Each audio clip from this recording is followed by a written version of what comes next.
Welcome to Triple F, bringing light to your faith, family, and finance.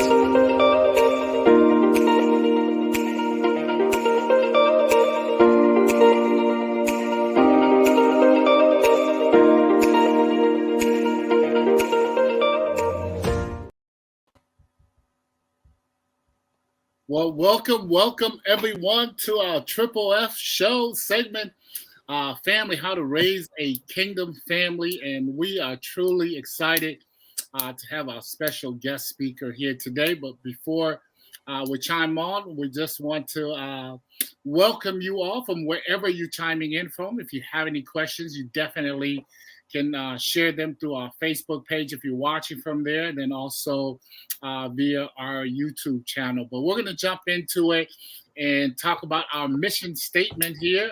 What we're about as Triple F, our mission is to equip people in areas of faith, family, and obviously finances. Our desire is to add value to people's lives by helping them reinforce their faith, build stronger relationship with their family, and help people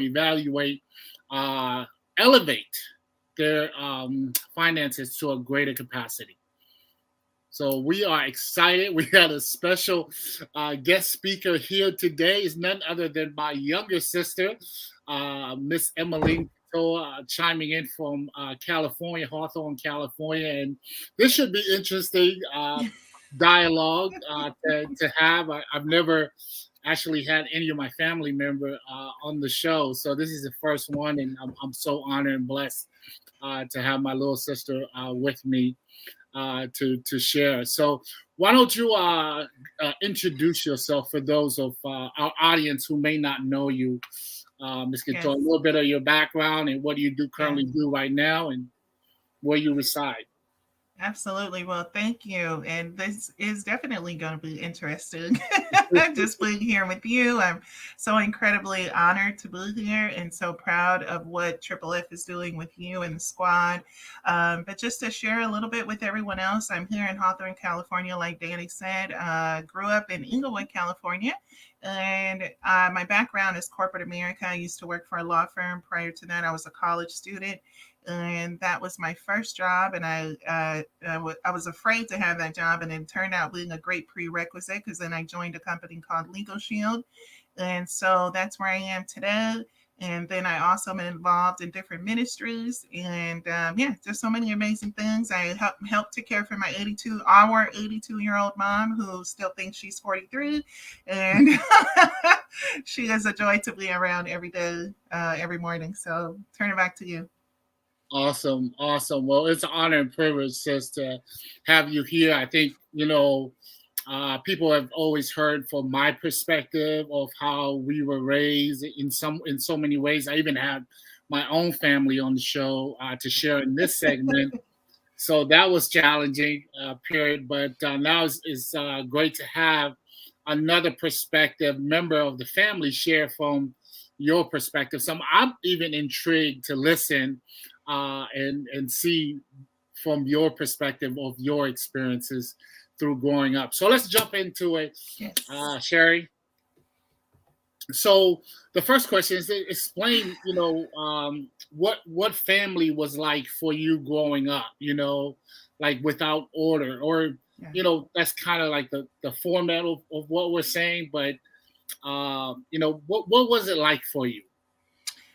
Well, what a question there. And I tell you what, the first thing that came to me that was just so obvious is obviously we didn't have much growing up, but order was not the issue. And I mean like physical order, because our mom was over the top very orderly on us.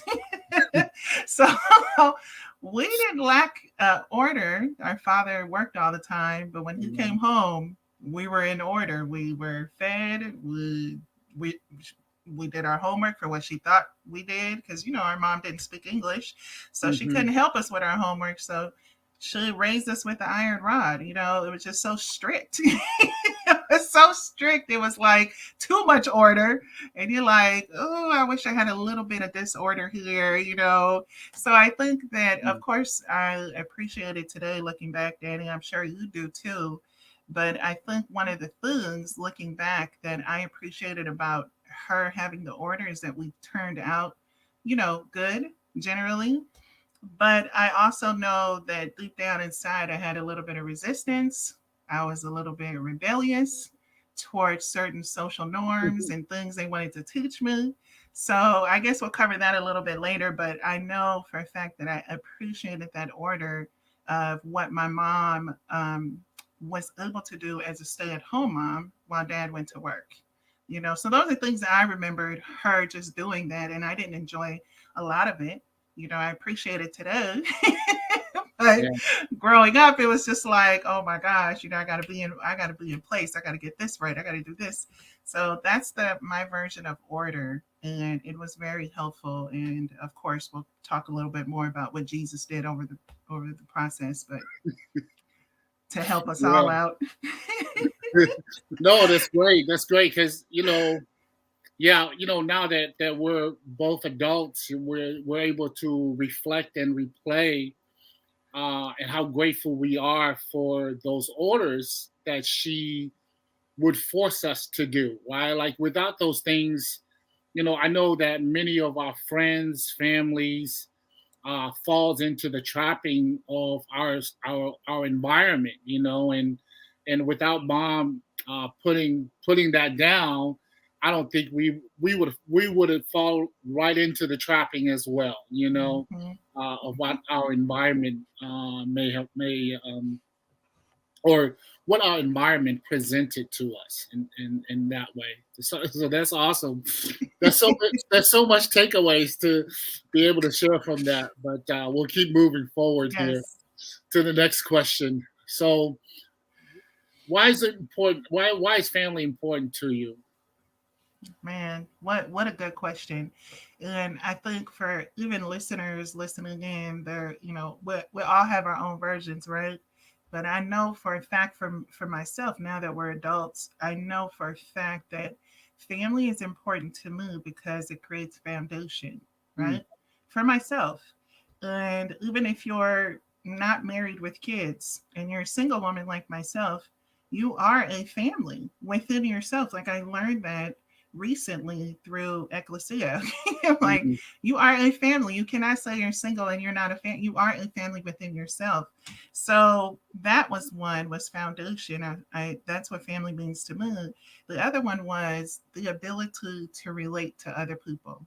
mm, I feel like if I didn't have the kind of culture and family that we had growing up, being raised like in this culture that had this the family that or parents who were strict and traditional in another culture, raised in America, I don't think I would be who I am today to be able to bring that love and that family environment into the world I was going to every day in school or if it was work, you know. I appreciate that more now, of course, but I see yeah, that. I see how being raised in a different culture helped me to relate to the world and also learning how to build with other people. mm, One of the things that we were taught is that we had to learn how to get along with each other, even no matter what our differences were, right. right? So even if someone did something that was just so horrific in the family, we just like figure out a way. As mom always said, figure a way out. Because you could choose a spouse and you can choose your friends, but you can't choose your siblings. Right, Of course, I right. grew up, I started learning other stuff like, oh, everybody's siblings are not the same. But that allowed me to relate to the world. That allowed me to take those philosophies into the world. So I know for a fact that family helps to form that in a person. I'm a product of that. So, No, that's and awesome. we're a product of that. Amen, amen, and amen. No, I so now having family of my own, I'm so grateful for the picture that mom and dad painted for us. Yeah. Like they showed us the importance of it. Also showed us the responsibility from a man's point of view to a woman's point of view. And I think one of the key elements that you shared was how they preached to us and taught us how to honor and care and love one another, as siblings, Yeah. and like growing today in ministry, you learn that you can't give what you don't have, right? You can't give what you don't have, and you can't be a blessing to someone if you walk around wounded, and Wow. so I think about like those things, learning that today, those were seeds that were planted in us, as we were growing up at a young age. We just didn't see it. We didn't have the capacity to be able to create discernment like we can do today. And so I appreciate that, Nina. Yeah. All right, Harry, let's keep it moving. So the Yes. next question here is, describe some of the issues and problems in families that are, that you may see today Mhm. in our environment that is not in order. Like, Right. yeah. Well, families that are out of order, I think about Triple F. Like Triple F is faith, family, finance, right? That's an order. Like this ministry has an order to it. And so in our family, I want to say that we always had faith, but it was like faith was first, but it was like church. Like you had to go to church on Sunday, Monday, Tuesday, Wednesday. So even though the philosophy was right, I'll be very honest with everybody. I didn't want to go to church Sunday, Monday, Tuesday, Wednesday, choir rehearsal, children rehearsal. Then you had to go and, see a pastor and do it. It was just so many things that involved faith that we grew up with this right order in our household, but it was like it just felt like it was hard work, if that even makes sense. Mm, And I saw that with us, but I also saw families that didn't have that order, right. right? So even though we had that order and it didn't feel comfortable to me all the time, or to both of us or to all of us, because we have our own influence when we go to school or work.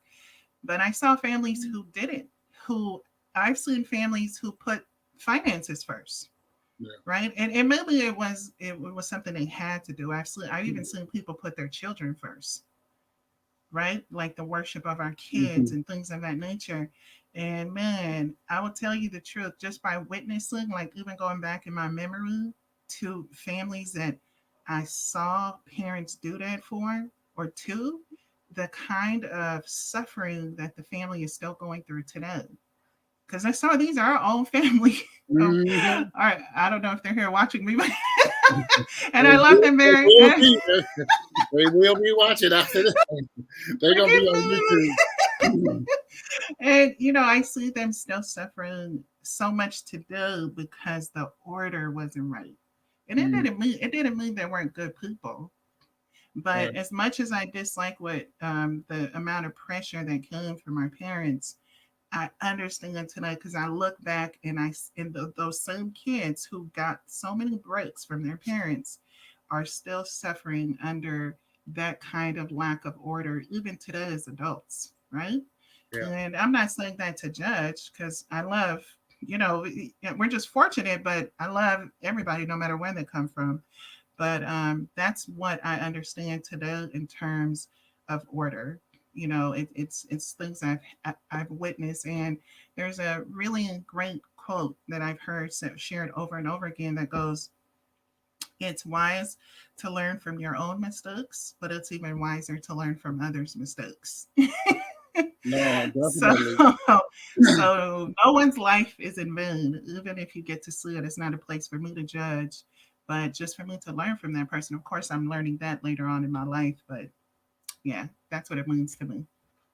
No, that's so good. And yeah, I can sit here and name certain situations, not only that we encounter, but I'm, you know, I also don't want to paint the picture that we were perfect as well. No. Um, I guess that's obviously not our intention, but Yeah. I think what I'm so grateful for is how they place God in the center of everything, even when we didn't have anything, even when we stayed in the projects, Yeah. on Century Boulevard, before Hmm. Dad was able to purchase our first home, and just I just think about that, like you know, when you're faithful to the small things, God will bless you with the big things. And to just to be able to see the evolution of dad and mom's faith, even through all those hard times, and the challenging times, to see us, um, be able to enjoy the lifestyle that we get to live today, and the freedom to be able to walk in is just, it's amazing. I'm very blessed and honored. I'm trying to hold it all together. Amen. Let's finish this, but that's a great answer. Let's keep moving to the next question. Okay, so next question is, what can we do? What can we do to help solve some of the issues today, some of the problems in families today? What are some of the advice you would say? If there's one or two things that people could do to enhance or have a greater connection with their family.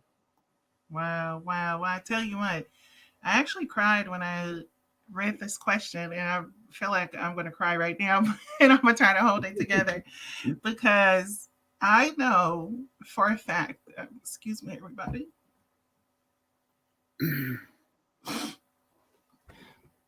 I forgot to get my tissue. I should have brought my tissue with me. But I know for a fact that if a person doesn't heal first, it's almost impossible to heal your family. So, that's my best point, and my only piece of advice tonight is I know a family can heal, friends can heal, cities can heal, but it starts with the person, right?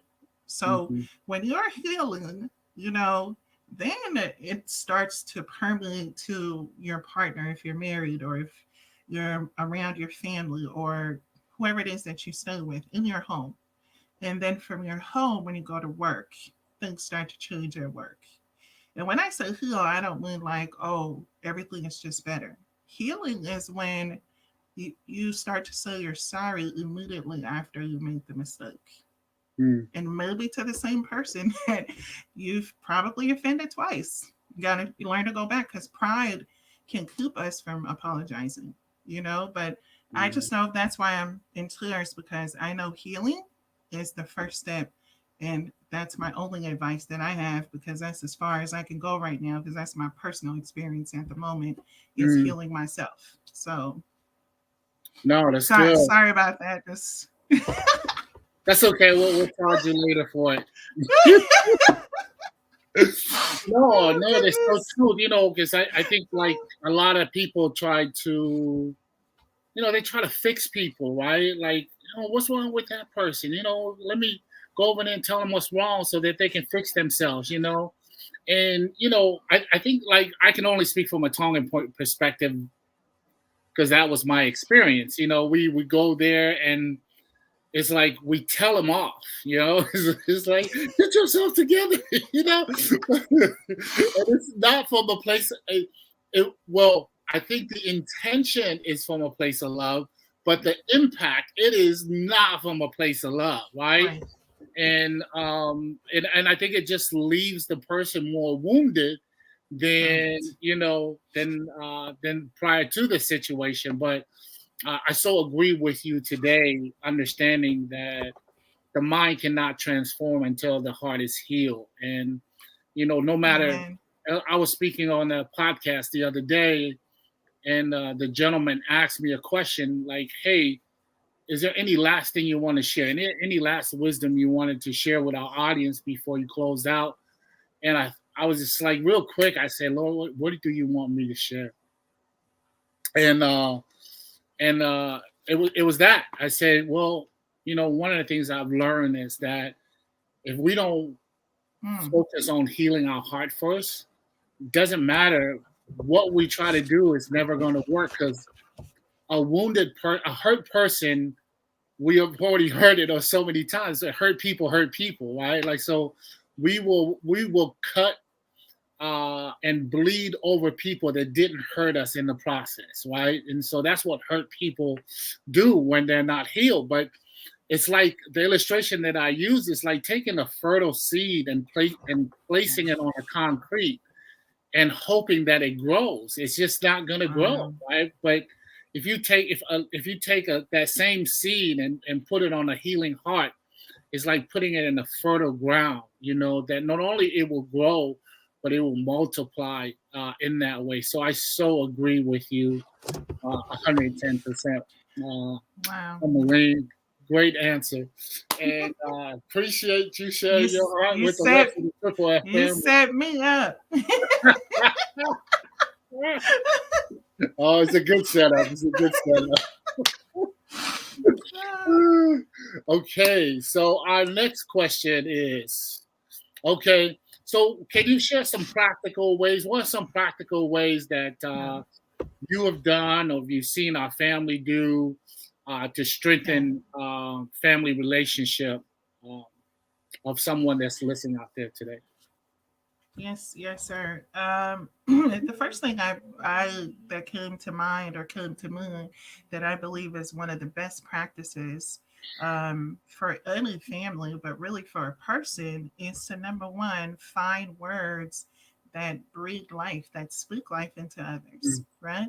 Because that's something we can control is our speech. Like we can all control our speech, and if you ever find that the more life you speak over a woman or a man, you get a different reaction from them than if you yell at them and you tell them that they're nobodies. Like I dare you to do that to your coworker tomorrow. I mean, don't do it, but like if you go to your coworker and you just start yelling, you're not gonna get nothing from your coworker. And bosses have figured out, and employers have figured out too, that if they keep working their employees without coming up with a different way to motivate them, they're not going to get more production from that same employee. So when I think about families for us, there's a practical application every day is when we speak life over the people that we love, Mm, even if they irritate us. Because, sometimes it's the people closest to you who can send you over the top, right? With just like something silly they might say, or they might ask for the remote control, like my mom does in the middle of a Zoom. She'll come into my room and start talking to me, and I'm over here on a real, business Zoom, and she'll like, oh, I need the TV turned on. I'm like, you don't see me on the Zoom, mom? I'm like, and it just make your blood pressure go up, and and no one knows, like nobody knows but you. Because she's at the door looking at me and she does not care that I'm on the phone talking to anybody. mhm, So, how do you speak to that? How do you deal with those everyday things? Because I'm thinking like, I think people think about the big stuff, but it's the everyday stuff. So, I speak life over her no matter what? And then speaking peace over my environment.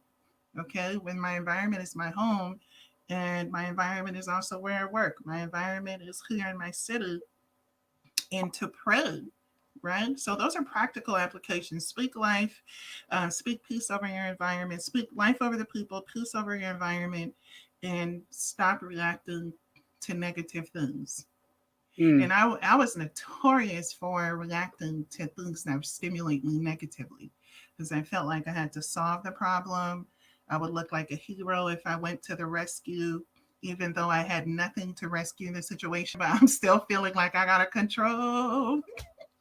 Let me go over there and fix. And I'm learning this hard lesson now, especially in this journey in ministry, that you don't control. right. Jesus controls, because who has access to the heart of man that Mm, I don't, right? So that's instead of good. me trying to manipulate and control someone to do what I want, why don't I pray for the most difficult person? And so that still comes back to what? Praying. But I Mm, find myself reacting less now today to the negative stuff that happens, even my own negative thoughts, like defeating thoughts that I have worshiped for so long. And I remember when he used to ask me that, like, why do you worship strongholds? I'm like, I think he should find another word because I don't think I worship my strongholds. And I didn't understand what you were trying to say, but I received it. I was like, okay, one day I'm going to get it. Maybe not right this moment, but I'll get it one day. So those are my things that I believe we can all do, and they're so easy, but so many of us ignore that, and we still want other people to change when we actually have the power to influence things around us by what we said. So, Wow.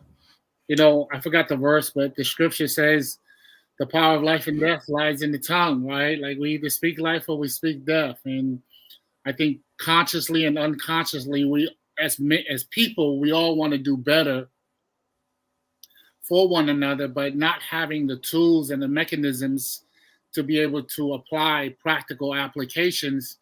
And most people just doing the work, right? That's one thing like I'm learning even at the age of 48 is if I don't do the work, no one's going to come do it for me or my family. And so having to teach my family, especially my kids, what I have teenagers today, right? So they got school, then they got sports, and then they come home, and I got another assignment for them at home, waiting for, and then like they don't want nothing to do with it. And I say, hey guys, it's the same principle applies. No one's gonna come do it for you.